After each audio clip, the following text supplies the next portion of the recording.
Bago po ako magsimula sa parte ng buhay ko na ito na nais kong ibahagi sa inyo, ay gusto ko na po munang hingin ang pangunawa ng lahat ng ating mga kabarangay. Pinalitan ko po kasi ang mga pangalan pati na ang mga apelyido na isinama ko rito sa kwento para po manatiling kaming pribado. Nawa ay maintindihan ng lahat na gusto ko lamang pong ibahagi ang sinapit ng aming pamilya sa mapaglarong kamay ng tadhana. Ako po si Liza, 25 taong gulang. Kasalukuyan po akong call center agent dito sa May Taguig. 5 taon na po ako nagtatrabaho sa kumpanyang pinapasukan ko. Dito ko din po nakilala ang lalaking minamahal ko, 5 taon na ang nakakalipas. Mas nauna po akong nakapasok sa kumpanya. Siya naman ay pumasok makalipas ang 2 buwan. Timothy po ang pangalan niya. Timothy Delgado. Hindi niya tunay na pangalan. Palagi niya akong binibiro na napakagalang ko naman daw sa kanya kasi buong pangalan kung tawagin ko siya. Kaya tinatawag niya naman akong Binibining Liza. Nainis po ako sa kanya kasi parang ang sarcastic kapag tinatawag niya akong Binibini. Kaya para wag na akong mainis ay tinatawag ko na lamang siyang Timothy. Hindi ko na sinabi ang apelyido niya. Pero napakakulit po talaga niya. Kasi biglang nais naman niya ay Tim na lang ang itawag ko sa kanya. Hindi naman kami close kaya bakit ko siya tatawaging Tim? Kaya nakaisip na naman siya ng pang-asar sa akin. Sinimulan niya naman po akong tawagin sa buong pangalan. Kaya nagtunog formal at napakagaling niyang mang-asar, Papa Dudut.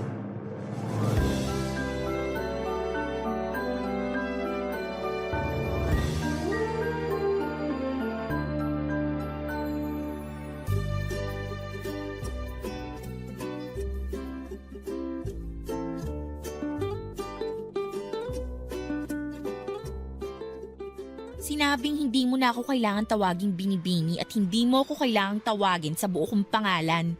Kulang na lang ipagkalat mo sa mga tao dito ang buong impormasyon tungkol sa akin eh. Hindi totoo yan. Hindi ko naman sinasabi ang birthday mo ah. Pilosopo ka talaga. Bakit? Kailan ba ang birthday mo? Sa January Lakas mo talagang mang-asar no? Tsaka na nga, umanap ka na ng kausap mo. Sandali lang. Ito naman hindi na mabiro. Sinabing hindi tayo magkabiruan. Close ba tayo? Tawagin mo na lang akong Tim. Hindi na kita kukulitin. Sige na. Please. Oo na, ang kulit mo. Anong oo na? Anong oo na ano? Uy, inaasar ako.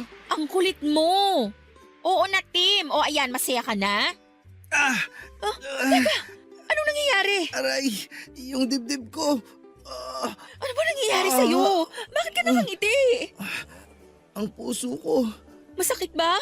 Halika pumasok tayo sa loob ng building. Dadalhin kita sa klinik. Nawawala ang puso ko. Ano bang pinagsasasabi mo dyan? Halika na sa klinik. Ang puso ko ninakaw. Ano bang sinasabi mo? Naku, nagdideliryo ka na yata. Ninakaw ang puso ko. Ninakaw mo. Ano? Ikaw ang lakas mo talagang manginis. Kaya ayaw kitang kausapin eh. Lumayo ka nga sa akin. Uy, bakit mo naman ako binatawan? Muntik tuloy ako matapilok. Bigat na ako sa pag-alalay sa'yo. Naglolo ko ka lang pala. Aalis na ako. Bahala ka sa buhay mo dyan. Sandali! Ito naman hindi na mabiro. Natuwa lang ako at sa wakas tinawag mo akong Tim. Kaya mula ngayon, Liz na ang itatawag ko sa'yo. Anong Liz?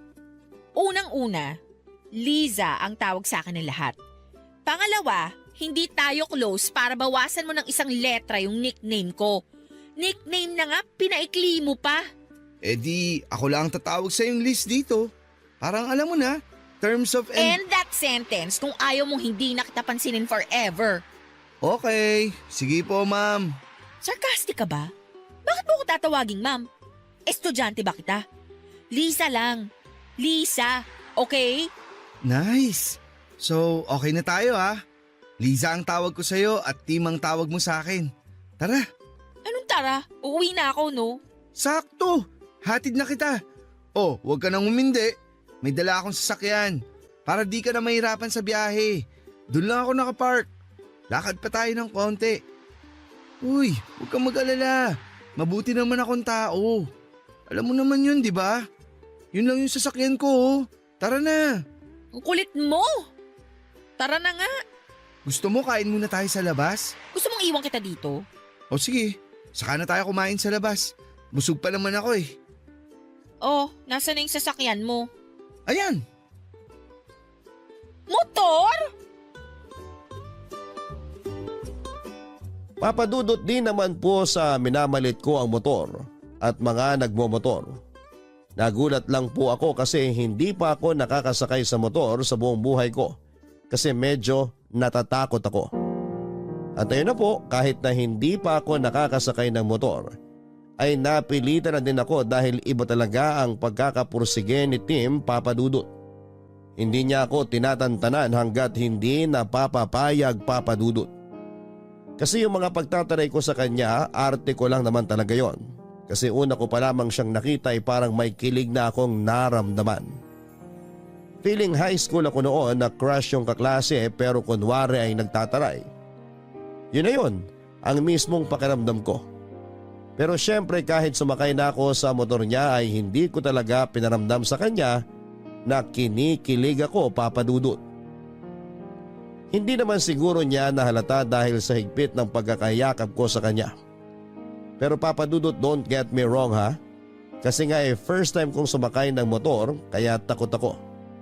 Yun ang dahilan ng mahigpit kong yakap sa kanya. Di naman siya nag-isip ng kung ano kasi ramdam niya din na nanginginig ako sa takot. Ginawa naman niya ang pangako niya na mag-iingat ng sobra dahil nga kasama niya ako. Sobrang bagal lang ng takbo ng motor niya para hindi ako matakot. Simula noon ay araw-araw na kaming magkasabay. Araw-araw na akong sumasakay sa motor niya sa loob ng 1 buwan. Sa loob ng 1 buwan ay 4 na beses na din ako nakapunta sa kanila. Nakilala ko si Tita Alona, ang nanay ni Tim. Tuwing Biyernes pag-uwi namin galing trabaho ay sinasama ako ni Tim sa kanila para iwan ang motor niya at sunduin si Tita Alona para magsimba. Matapos magsimba ay sa bahay nila kami maghahapunan dahil lagi nagluluto si Tita Alona.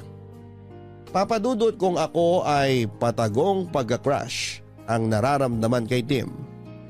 Pero si Tim ay ramdam na ramdam ko na hindi lang ako crush.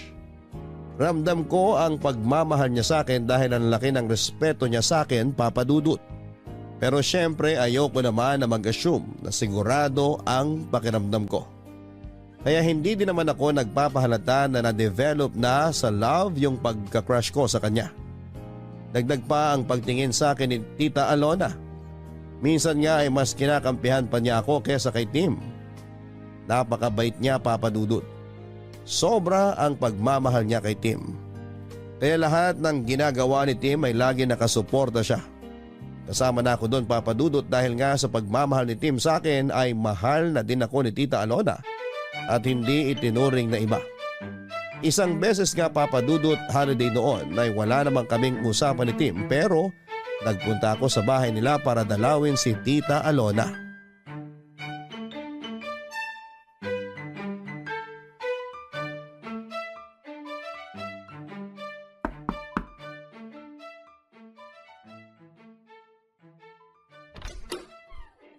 Tita, magandang tanghali po.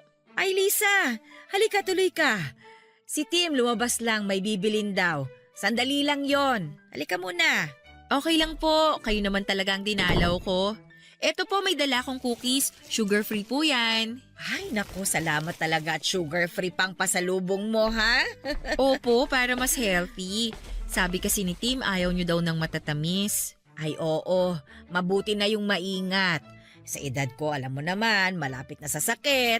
Ay siya nga pala, huwag kang mawawala sa 70th birthday ko ha. Siyempre naman po. Sagot ko na po yung cake ha. May mabibilhan akong sugar-free na cake. Ay meron palang sugar-free na cake? Opo, meron po.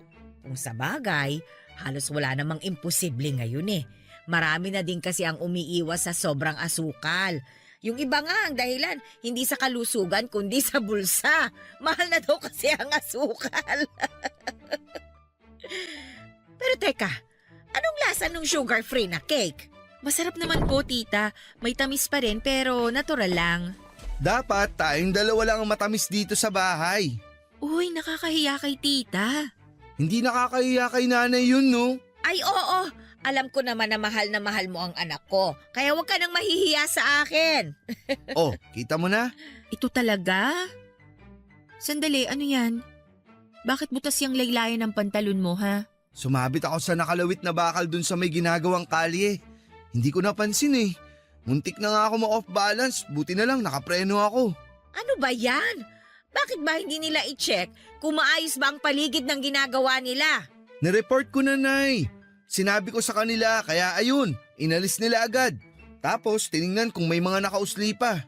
Napakadelikado nun, ah. Okay ka lang ba? Uy, worried. Umayos ka nga, hindi biro yan. Paano kung merong nangyari sa'yo? Ay, napikon. Sorry po. Totoo naman ang sinasabi ni Liza, anak. Napakadelikado nun. Ay nako, nagkampiyan na sila. Dapat lang, naiinis ako sa'yo. Muntik na nga ako maaksidente, naiinis ka pa sa akin. Sige ka, pag nawala ako, iiyak ka. Hindi magandang biro yan, ah. Anak, ayoko din ang biro mo, ha? Oh, kumalma na kayo. Mabuti pa, kumain na tayo nitong dala ni Lisa. Sandali lang at aayusin ko, ha? Huy, biro lang yung sinabi ko na mawawala ako. Hindi nga magandang biro yun. Sorry na, wala namang nangyari sa akin eh. Wala nga, paano kung meron? Nag-iingat naman ako. Pangako, mas mag-iingat pa ako lalo. Iisipin ko na lagi kang nakasakay sa motor ko para lagi ako mag-iingat sa pagmamaneho. Oh, ngiti ka na. Di ka ba nasugatan? Hindi, napunit lang tong pantalon ko. Kayang-kaya kong tahiin tong punit. Ako na magtatahe, hubarin mo na. Ha? Huhubarin? Ano ka ba? Nandyan si nanay oh. Uumpisahan mo na naman ako Oh, eh. Sige, Pikon na naman. Huwag ka nang mapikon. Natutuwa nga ako at sinorpresa mo ako sa pagdating mo ngayon eh. excuse me no. Nandito ako kasi dinalaw ko si Tita Alona at hindi ikaw. Sige nga, tingnan mo nga ako sa mata. Tapos sabihin mong hindi ako ang ipinunta mo dito. Naiinis na ako ah. Oo. Baka magkapikunan pa kayo dyan, ha? Halina kayo rito sa mesa. Handa na yung merienda natin. Papadudot kahit napatawa na ako ni Tim ay hindi naalis sa akin ang aksidenteng kinasangkutan niya ng mga oras na yon, Papadudot. Malit na aksidente man yon pero aksidente pa rin. Nakakatakot kasi at alam naman natin ang mga nagmumotor. Sinasabi nila na laging nasa hukay ang isang paa mo. Natatakot ako sa kasabihang yon, Papadudot. Matapos ang merienda at kwentuhan ay nagpaalam si Tita Alona na magpapahinga daw muna siya. Kaya naiwan kami ni Tim. Kinausap ko siya ng masinsinan, Papadudot. Sinabi ko na baka pwedeng wag na siyang magmotor. Sinabi ko na pwede naman kaming mag-jeep lang o mag-taxi sa tuwing may pupuntahan. Sabi niya ay napaka-convenient daw kasi ng motor, lalo na daw pag traffic. Madali lang daw umiwas at sumingit-singit. Alam kong mahirap pa siyang kumbinsihin kaya hinayaan ko na muna ang aking request. Pero ang sabi ko sa sarili ko ay makukumbinsi ko din siyang wag nang magmotor. Darating ang araw na yon, pangako ko sa sarili ko. Makalipas ang 1 linggo matapos yung minor accident na pumunit sa pantalon niya, ay pupunta na uli ako kina Tim. Pero sinundo niya ako, Papadudot. Ayon, nakamotor kaming bumiyahe. Maingat namang magmaneho si Tim mula sa amin hanggang sa kanila. At maayos naman ang naging biyahe naming dalawa. Sobrang palagay na ang loob sa akin ni Tita Alona kaya open na din ako sa mga biruan namin. Hindi na ako nangingiming tumawa ng malakas kapag nagpapatawa si Tim. Kasi pag tumatawa ako, mas tawang-tawa si Tita Alona sa tawa ko. Hanggang isang beses ay tinanong ako ni Tim kung takot pa daw ako sa motor matapos ang mahigit 2 buwan ng pagsakay ko sa motor niya. Sabi ko ay medyo hindi na. Aba, Papadudot, biruin ba naman ako na yung mahigpit na pagyakap mo sa akin ay hindi nadala ng takot? Nabigla ako sa tanong niyang yon at hindi ko alam ang sasabihin pero dahil hindi na ako nahihiya, kahit nadinig pa ni Tita Alona ang tanong niya ay natawa na lamang ako. Ayon, doon siya nakakuha ng pagkakataon para sabihing mahal niya ako. Papadudot, mahigit 2 buwan na rin naman kaming araw-araw magkasama kaya hindi na ako nagpakipot pa. Kahit kaharap si Tita Alona ay sinagot ko din kaagad siya. Pero hindi pa pala yon ang araw na sosorpresahin niya ako sa mga tanong niya kasi isang araw na corner niya ako sa isang tanong, Papadudot.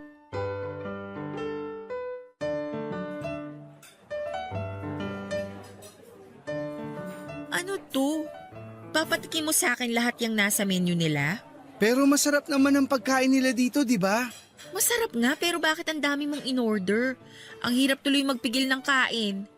Teka nga, ano bang okasyon? Mamaya ako na sasabihin. Hintayin muna natin si nanay. Ano? Dadating si tita tapos pinakain mo na ako? Ano ka ba, nakakahiya? Dapat hinintay muna natin siya. Sabi niya kasi mauna na tayong kumain. Kasi baka medyo matagalan siya ng dating. May naasikaso pa raw siya eh. Pero parating na yun. Eh basta, hihintayin ko muna si tita. Mamaya ako na itutuloy yung pagkain.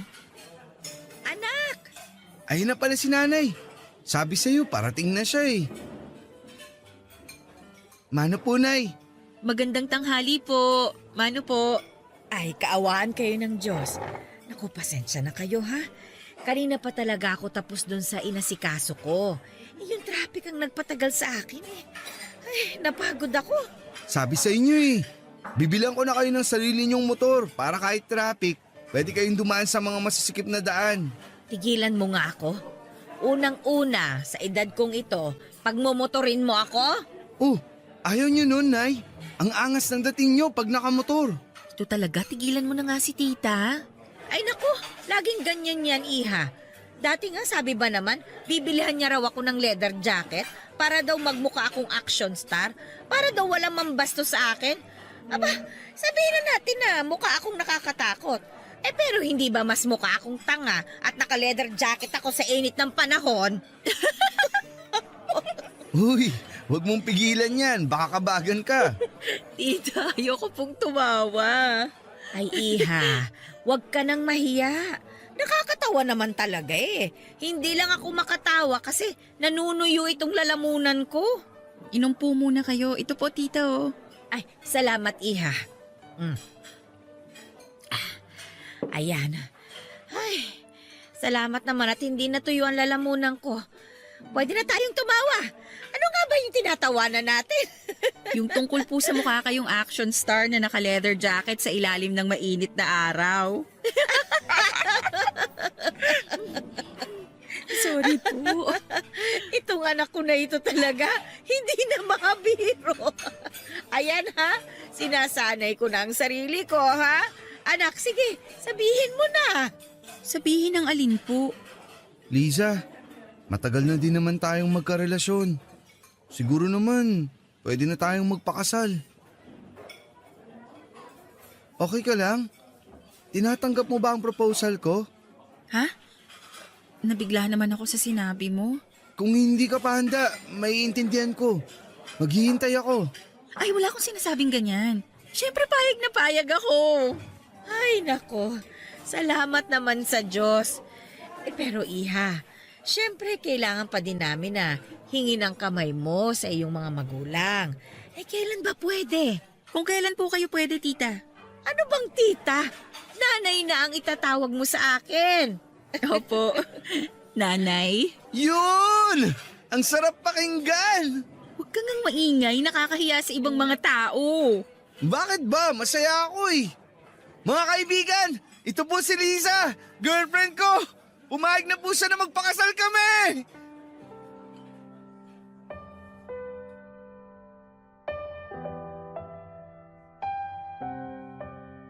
Napakasaya ng araw na yon, Papadudot. Plinano namin ang pagharap sa mga magulang ko para kunin ang basbas nila. Hindi naman ako nag-alala na hindi sila papayag.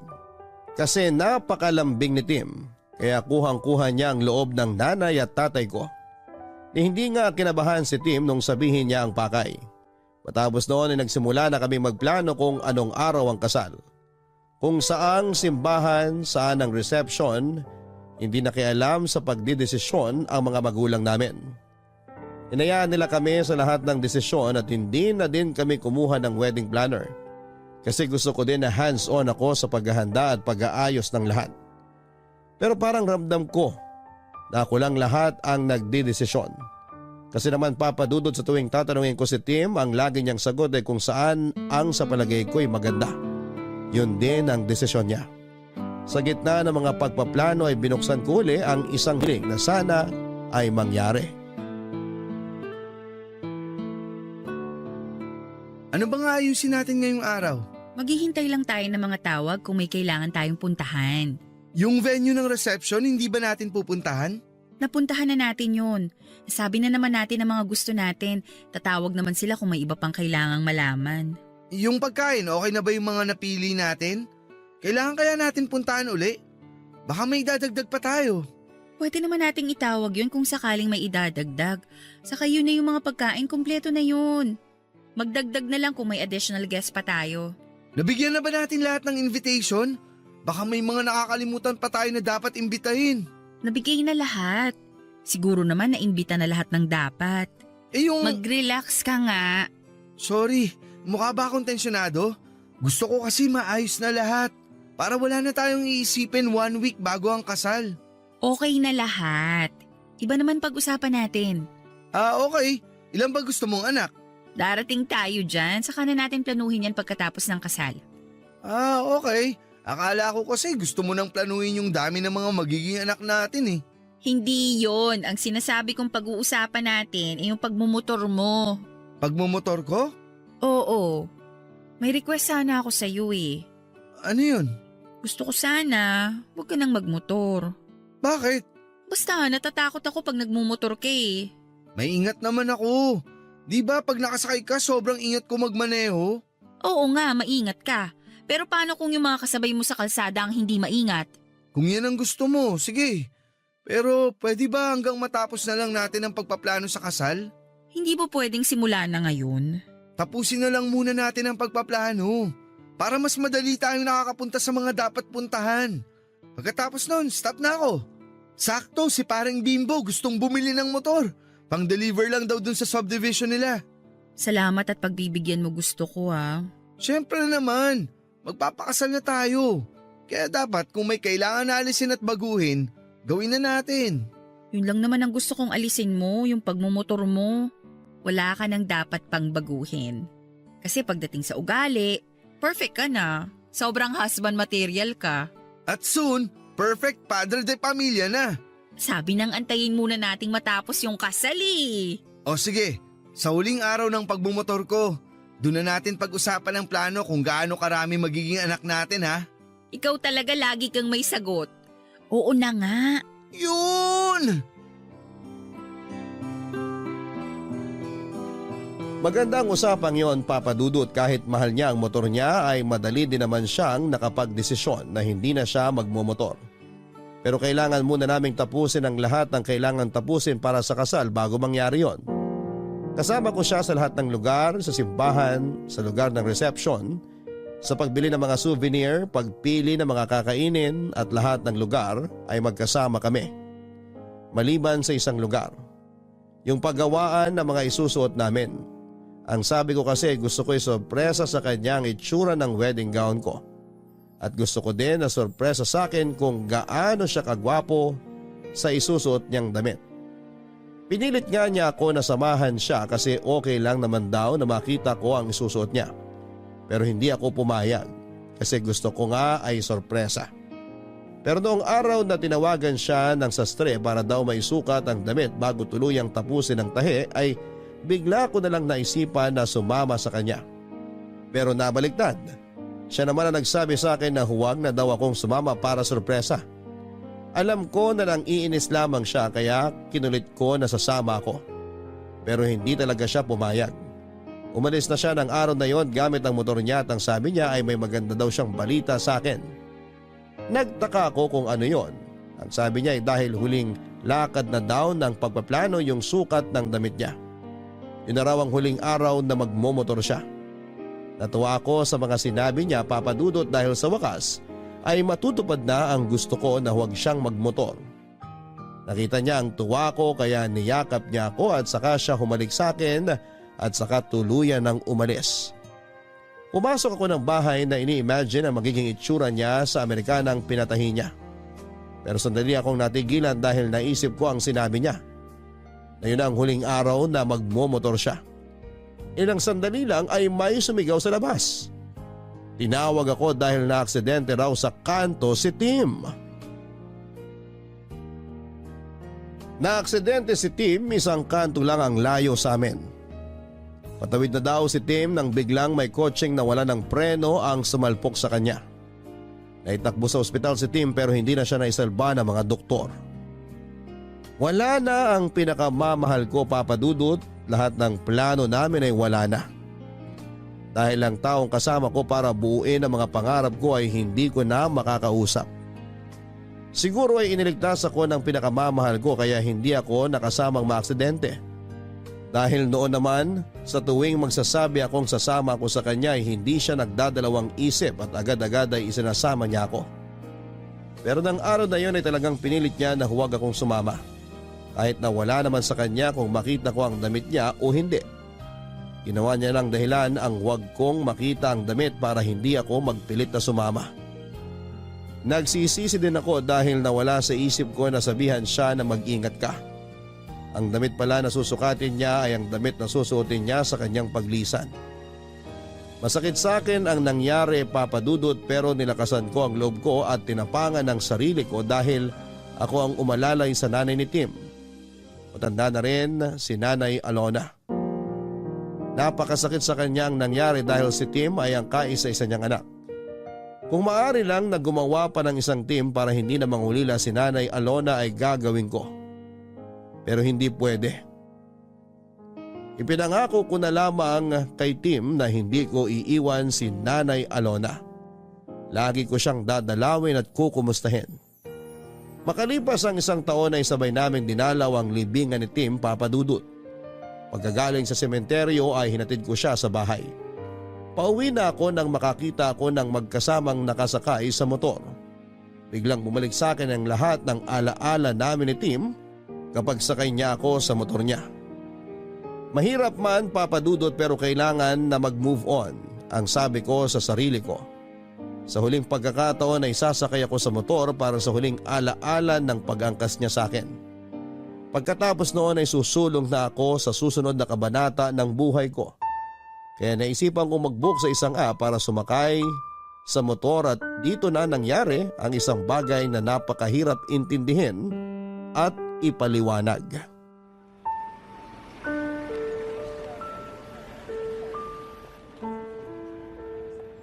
Anak, hindi mo naman ako kailangang ihatid pa. Baka may gagawin ka pa at naistorbo kita. Nay naman, ano po bang storbong sinasabi ninyo? Gusto ko po itong ginagawa ko. Alam niyo naman kung gaano kayo kaimportante sa akin eh. Maraming salamat, anak, ha? Napakabuti mo. Kahit wala na si Tim, nandiyan ka pa din at hindi mo ako iniwan. Salamat, anak. Salamat.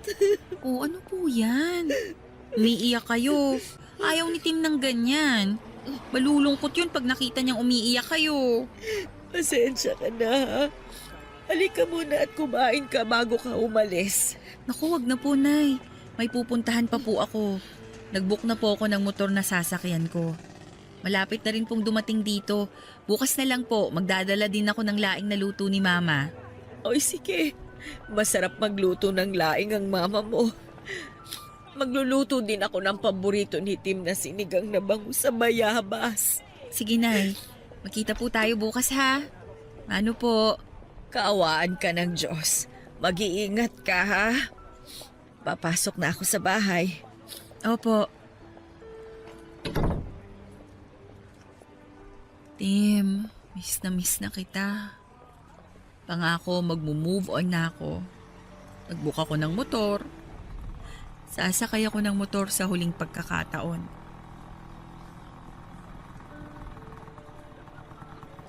Ma'am Liza? Kayo po ba si Ma'am Liza? Ma'am, okay lang po ba kayo? Ha? Oo. Pasensya na. Nagulat lang ako sa boses mo. May kaboses ka kasi eh. Talaga po ba? Singer po ba yan? Kasi marami pong nagsasabi maganda raw ang boses ko pag kumakanta eh. Palabiro ka pala. Hindi singer ang kaboses mo. Kaboses mo yung... Hayaan mo na nga. Tara na.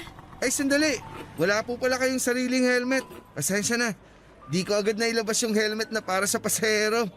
May iba po kasing pasahero may dalang helmet. Eto po ma'am. Malinis na po yan. Lagi ko pong ini-spray ng alcohol. Pero sprayan ko po ulit sandali ng alcohol bago niya isuot. Ayan. Ma'am, pwede niyo na pong isuot. Salamat.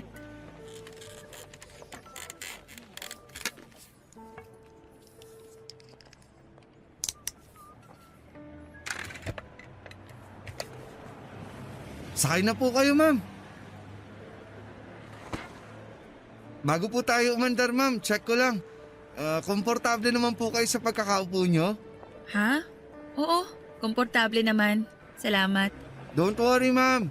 Ihatid ko kayo ng safe and sound. Maingat po ako, lalong-lalo na kung may sakay. Naalala ko yung boyfriend ko sa'yo. Napakaingat nun sa pagmamaneho ng motor.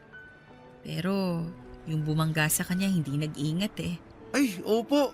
May mga ganyan po talaga. Nakakainis yung mga kamote na yan. Kamusta na po si sir?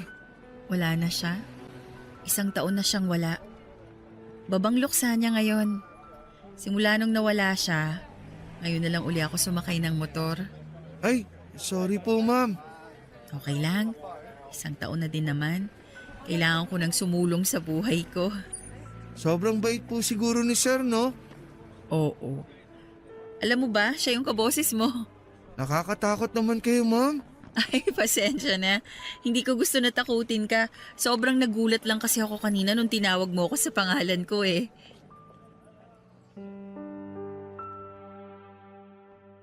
Noong pagkatawag pa lang niya sa akin ng Ma'am Liza at kaboses niya si Tim ay parang nag-flashback sa akin noong una kong kinukulit noon si Tim sa hallway ng opisina namin.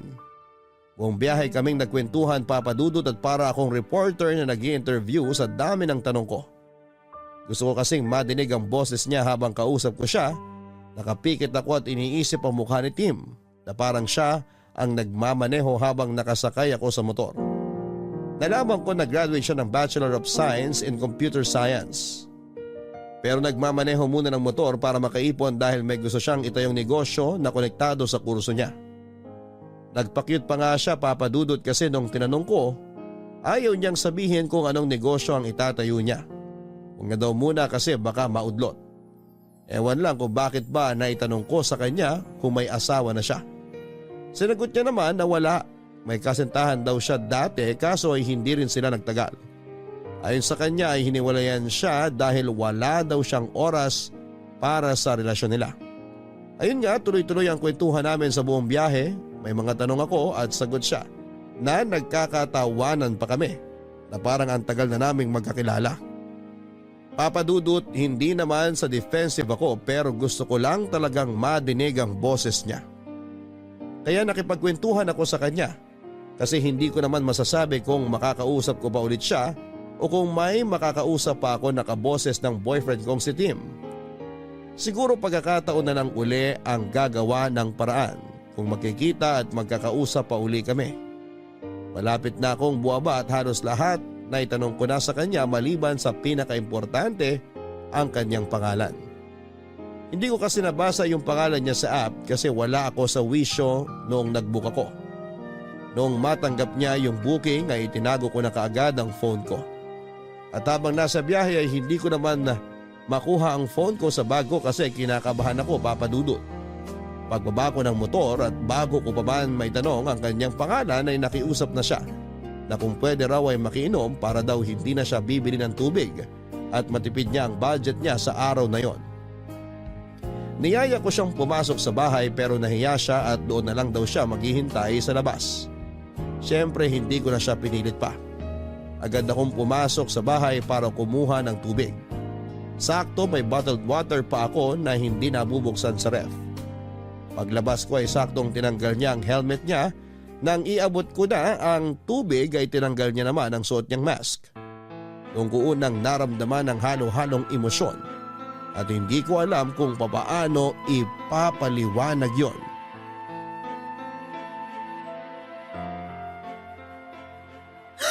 Tim? Ma'am, Timothy? ako nga po. Uy, ma'am!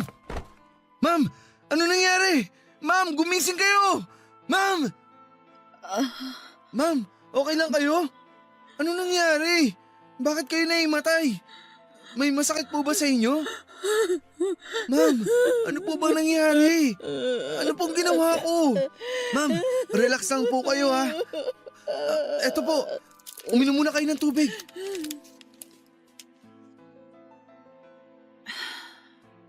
Okay na kayo, ma'am? Kalmado na po ba kayo? Oo. Okay po. Bakit po kayo naimatay? Ano po bang nangyari? Para kayong nakakita ng multo eh. Yung binigay niyo pong tubig, napainom ko din tuloy sa inyo. Joke lang po. Pinapatawa ko lang kayo. Tim?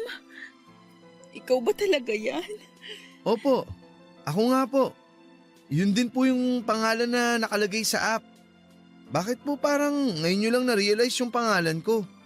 Hindi ko tinignan ang pangalan mo sa app kanina. Sobrang lalim ng iniisip ko eh. Ang nakita ko lang yung numero ng plaka ng motor mo. Bakit po gulat na gulat kayo na Timothy ang pangalan ko? Paano nyo rin po nalaman na Tim ang nickname ko? Ay, huwag nyo na pong sagutin yung huling tanong. Obvious naman po kasi na kaya Tim dahil Timothy ako. Pasensya na po kayo ha.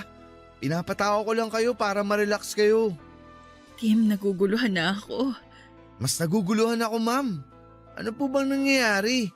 Hindi mo ba talaga ako kilala? Hindi po. Ngayon ko lang po kayo naisakay. Timothy Delgado? Ano po? Ikaw si Timothy Delgado. Hindi po. Timothy Garcia po ako. Nakakatakot naman kayo, ma'am. Napagkamalan niyo ako yung kakilala niyong Timothy. First time niyo lang po bang nakadinig ng may kapangalan? Joke lang po. Hindi lang sa pangalan eh. Hindi ko alam kung paano ko ipapaliwanag sa'yo. Sige po, ma'am. Makikinig po ako. Pwede bang samahan mo ako pabalik kung saan mo ako sinakay? Okay lang po sana, ma'am. Kaso, may schedule pa po ako ngayon eh. Baka malate po ako ron. Nagdadrive din po ako ng rent-a-car. May ihatid po ako sa Pampanga. 5 PM po yun, kaso may nakuha pa po akong isang pasahero sa motor bago ako umuwi. Pasensya na, ma'am ha. Hindi po sa nagdadahilan ako. Alam ko na. Kunin ko na lang po ang number nyo. Kontakin ko po kayo bukas pagbalik ko dito sa Maynila. Eto yung number ko. Pasensya na, pakopya na lang dyan sa cellphone. Hindi ko na maalala ang number ko, naguguluhan ako. Opo, ma'am. Ang gulo po talaga. Kung wala lang po akong gagawin ngayon sana sinamahan ko na kayo. Pasensya ka na ha. Mahirap ipaliwanag eh. Pero may tao na pwedeng maglinaw ng lahat. Sige po, ma'am. Eto na po ang cellphone nyo. Nakuha ko na po ang number nyo. Sinave ko na din po ang number ko sa phone nyo. Ma'am, nakatulala po kayo. Pasensya ka na. Huwag ka sanang mawirdohan sa akin ha. Actually, mas lalo ako naging interesado kung ano yung gusto nyong sabihin eh. Paano, ma'am? Kailangan ko na pong pick upin yung pasahero ko. Sige po, Ma'am Liza. Lisa na lang please. Lisa na lang ha, tanggalin mo na din yung po. Okay, sige, alis na ako. Mag-iingat ka. Salamat. Bye, Liz.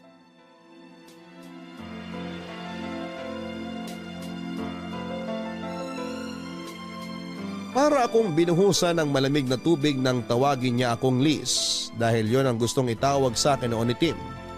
Pero hindi ko siya pinayagan. Ang salitang mag-ingat ka na hindi ko nasabi kay Tim bago siya na aksidente ang nasabi ko sa taong ito na hindi ko alam kung kilala ko na o ngayon ko lang nakilala. Maniwala kayo sa hindi, ako mismo ay nagitla sa mga pangyayari. Mistulang eksenang hango sa isang pelikula ang pagkakita naming dalawa. Sadyang ayaw magpatalo ng utak ko at patuloy na iniisip nito na guni-guni ko lamang yung nangyari. Hindi totoo. Pero mali ako. Mas totoo pa ito sa inaasahan ko. Gulong-gulo ako papadudot at kinabukasan ay tinignan ko ang aking telepono. Tinignan ko kung nandun ang numerong nilagay ng mahiwagang lalaking yon. Nandun nga papadudot. Ibig sabihin ay hindi pa naginip ang nangyari. Nahihiya akong tumawag kaya nag-text na lamang ako.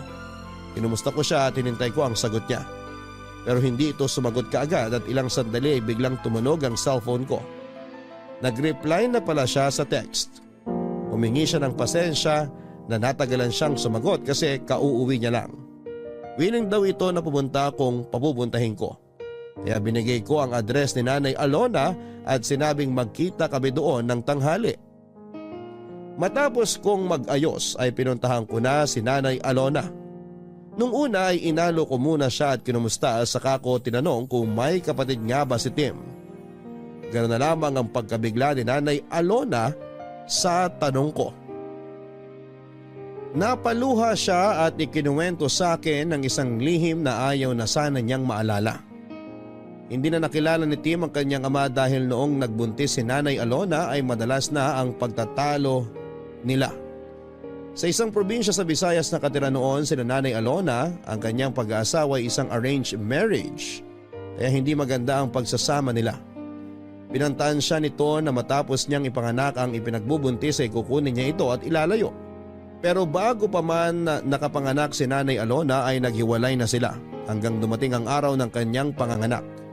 Sa bahay siya nagsilang sa tulong ng kanyang kapatid at laking gulat ng kapatid niya nang makitang may isa pang sanggol. Kambalang pinanganak ni Nanay Alona. Napakasaya ni Nanay Alona at pinangalanan niya ang kambal na Timothy at Tomas. Hindi na nagparamdam ang kanyang asawa at naging maayos naman ang buhay ng mag-iina. Napabinyagan niya ang mga bata, malulusog ang mga ito. Ang unang taon ng karawan nila ay abala si Nanay Alona at kapatid niya sa paghahanda. Ang kapatid ni Nanay Alona ang gumagawa ng mga ginupit na letra para idikit sa pader. Nakadikit ang maligayang karawan Timothy at kulang pa ang mga nagawa kaya kasalukuyan niyang ginugupit ang ilang pang letra. Nabubuo naman ng salitang at Tomas. Nang utusan ni Nanay Alona ang kapatid na bumili ng gulay dahil kinulang ang sahog para sa pansit. Umalis ang kapatid bitbit si Timothy para pumunta sa palengke. Naiwan sa bahay sina Nanay Alona at Tomas. Nasa kuna si Tomas sa may sala ng balikan ni Nanay Alona ang niluluto. Nang biglang dumating ang asawa niya. Kinuha nito ang bata at itinakas. Sa bilis ng mga pangyayari ay hindi na malaya ni Nanay Alona na nakuha na pala si Tomas sa kuna. Wala na nang naabutan si Nanay Alona. Naguluhan siya at pilit na inintindi ang nangyari kung paanong biglang nawala si Tomas sa kuna. Hinanap ni Nanay Alona si Tomas at sinubukan niyang lumabas ng bahay nang dumating ang isang nagmamadaling kapitbahay upang sabihin na kinuha ng dating asawa ang anak niya. Nadurog ang puso ni Nanay Alona ng panahon na yon.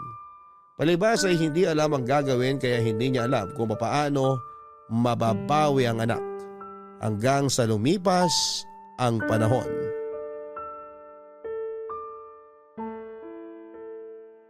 Ilang taon kong dinamdam ang pangyayaring yon. Bakit mo ba biglang naitanong yan? Nay, may nakilala po ako. Kamukhang kamukha ni Tim. Hindi ako makapaniwala nung makaharap ko siya. Akala ko nagmumulto si Tim pero kausap ko siya at nahawakan ko. Ha? Diyos ko! Nay, huminahon kayo. Anak ko yun! Sigurado si Thomas yun!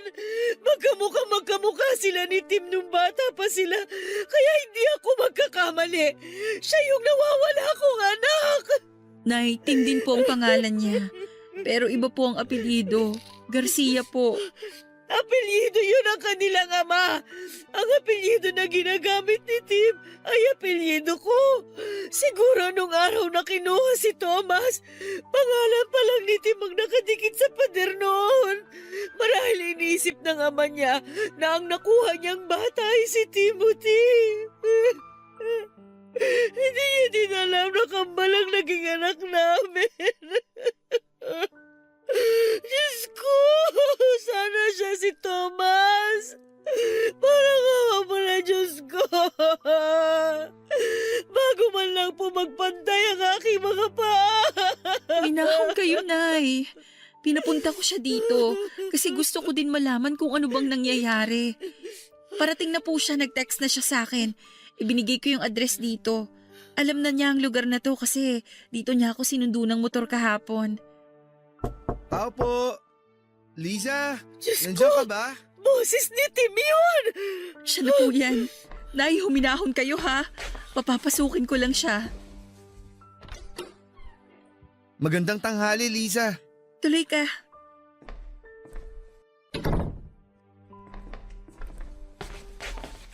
Ay, magandang tanghali po, Nay.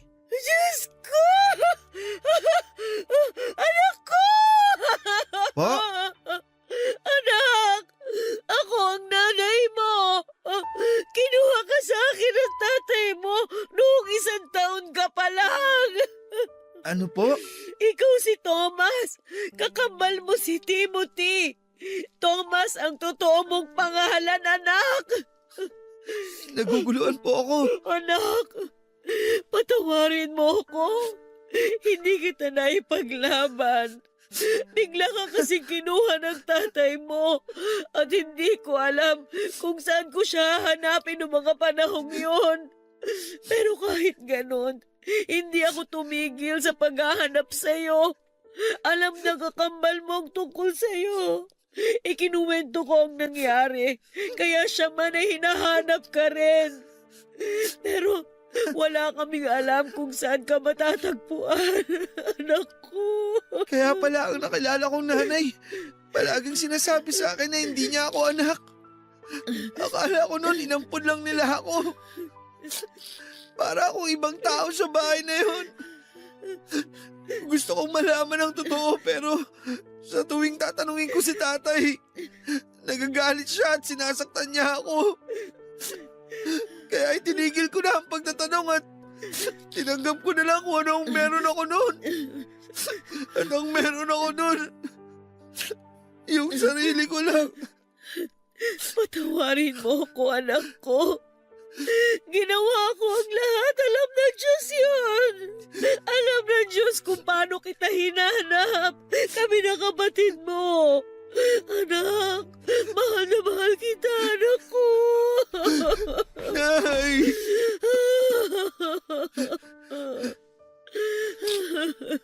Salamat, Liza. Salamat din at pinigyan mo ako ng dahilan para makausad. Anong ibig mong sabihin? Saka ko na ipapaliwanag. Ang importante ngayon, nakita na kayo ng tunay na nanay mo. Nasaan na pala ang kapatid ko? Anak, wala na siya. Naaksidente siya sa motor nung 1 taon. Po? Ay, oo nga pala. Nakalimutan ko. Nabanggit nga po pala yun ni Liza nung una kami nagkita. Huwag ka nang malungkot. Siguro, masaya na siya ngayon kasi nakita na kita sa wakas. Bukas kung wala kang gagawin, puntahan natin yung puntod niya. Sige, gusto kong pumunta doon. Salamat, Liza. Hindi na ako sasama bukas, ha? Magluluto ako ng pansit. Yun ang handa ninyo nung unang kaarawan nyo. Pero hindi mo na natikman. Gusto kong lutuin uli ang pansit na yun bilang muli natin pagsasama-sama. Dahil nabuhay muli ang kapatid mo dahil sa'yo. Hindi lang ikaw ang bumalik sa akin, anak. Pati si Timothy.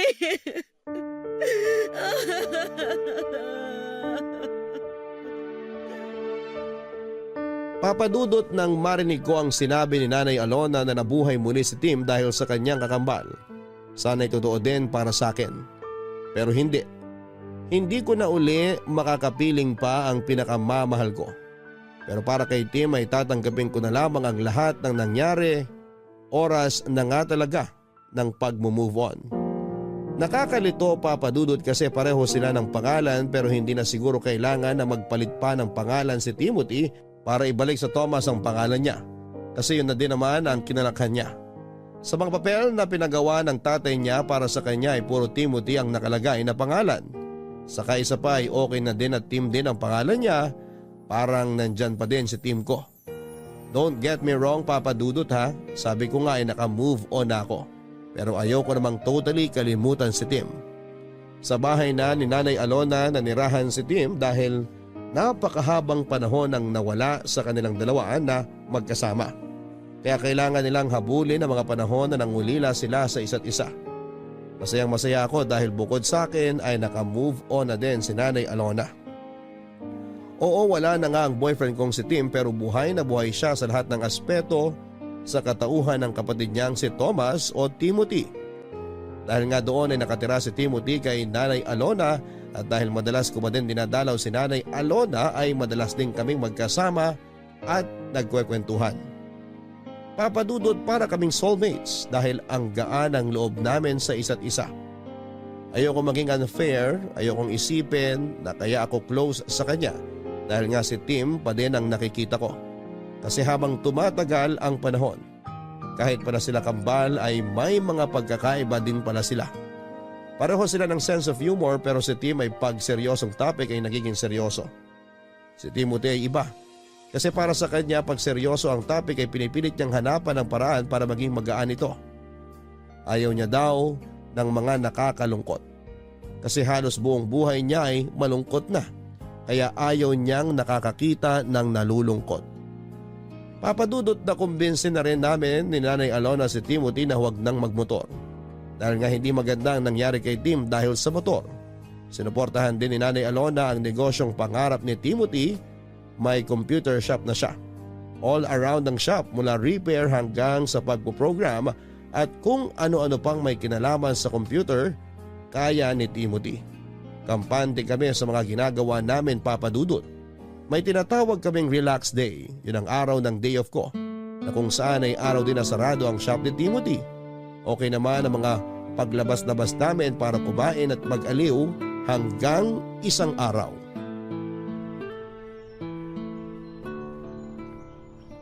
Bakit ba paborito mong pumunta sa park na to? Alam mo, sa totoo lang, hindi ko rin alam. Baka naman may naaalala ka kapag nagpupunta ka dito. Wala naman. Para kasing napapanatag yung utak ko pag nandito ako. So nagpupunta ka dito mag-isa? Hindi. Ayoko namang isipin ng mga taong nakakakita sa akin na loner ako. Sino kasama mo? Iba-iba, mga kaibigan ko. Alam mo bang si Tim? Yung kakambal mong si Tim, gustong gusto ring pumupunta sa park na to. Talaga? Bakit ganun? Anong bakit ganun? Ang liit lang naman itong park. Kung nagpupunta siya dito noon pa, bakit di kami nagkita kahit minsan? Mahiwaga talaga ang buhay eh. Siguro nga. Ikaw ba ang lagi niyang kasama dito? Minsan, pero di gaya mo, kaya niyang tumambay dito mag-isa. Mag-isa siya dito pag nagkakasamaan kami ng loob. Pagkagaling dito, makikipagkita na siya sa akin. Tapos ang saya na niya at patatawanin na naman ako. Weak ako kaya ayun, natatawa na lang ako tapos okay na kami. Napakabait pala ng kambal ko. Alam mo ba mula nung nalaman kong may kakambal ako at alam ko din na hindi ko na siya mayayakap? Alam mong ginagawa ko? Tumitingin ako sa salamin tapos niyayakap ko ang sarili ko. Ang weird pero ang cute. Alam mo ba, sa totoo lang, sa tuwing ginagawa ko yun, parang nararamdaman ko din na niyayakap niya ako. Pero, sinong mas gwapo sa amin ni Tim? Kahit magkamukhang magkamukha kayo, kung ako ang tatanungin kung sino ang mas gwapo, siya. Hindi naman ako magtatampo dun. Kasi dahil kambal kami kaya pakiramdam ko ako rin yung sinasabihan mong gwapo. Wala talagang ligtas sa'yo, no? Parehong-pareho kayo. Lahat ng hirit ng iba, lagi kayong may sagot. Speaking of sagot, dahil sinagot mo ang lunch kanina, sagot ko naman ang merienda ngayon. Kaya diyan ka lang, may bibilin ako. Yung sikat na Siopaw pork siomay dun oh. Sandali lang ha. Aba, bilisan mo. Baka ako naman ang pag-isipan ng mga tao na loner. Mabilis lang ako. Luto naman na yun eh. Sandali lang, babalik ako agad.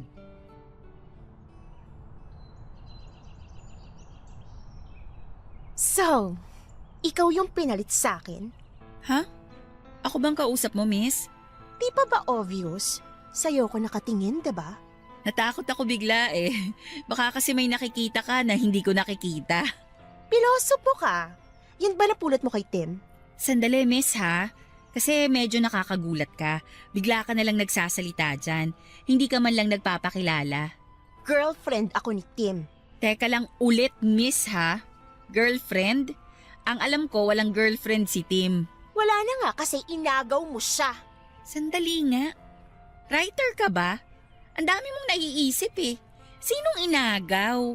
Sinong nang agaw? FYI miss ha, wala akong inaagaw. Teka. So ikaw pala yung ex ni Tim. Hindi pa official na ex. Ano pang kailangan para maging official? Pirma ng prinsipe ng Dubai? Pwes, sorry. Di niya mapipirmahan kasi busy siya. Ang lakas mo mang asar, ah. Sandali nga. Bigla kang lalapit dito tapos may topic ka na agad? Ibig sabihin kanina ka pa nakikinig dyan? Anong nakikinig? Nadinig ko lang. Malaking diferensya nun. Nakikinig o narinig, pareho lang yon. Pinakinggan mo pa din. Tsaka sino ka ba? Hindi ka muna nagpakilala. Hindi na importante yung pangalan ko. Ang pinag-uusapan natin dito, yung pangaagaw mo. So ayaw mong sabihin ang pangalan mo? Huhulaan ko na lang. Dahil nakikinig ka sa usapan ng may usapan, I therefore conclude na ang pangalan mo, Marites. Kanina ka pa! Lorena! Oh, so Lorena palang pangalan mo. So, ngayon alam mo na. Anong ginagawa mo dito? Bakit? Sa inyo ba tong park para pagbawalan mo akong pumunta dito? Siya ba? Siya bang pinagpalit mo sa akin? Tumigil ka nga. Huwag kang mag-eskandalo dito. Nakakayayang ginagawa mo. Si Liza to. Kaibigan ko siya. O paano? Maiwan ko na kayo ha. Pag-usapan niyo yung problema niyo. Huwag niyo na akong idamay. Liza, sandali! Saan ka pupunta? Kinakausap na kita! Huwag ka nga maingay. Nakakahiya. Halika na. Ihatid na kita. Doon na tayo mag-usap sa inyo. Iniwan ko silang dalawa, Papa Dudut, at hindi ko alam kung dahil ba sa ayaw kong madamay sa gulo nila o dahil noong sabihin ni Timothy na magkaibigan lamang kami.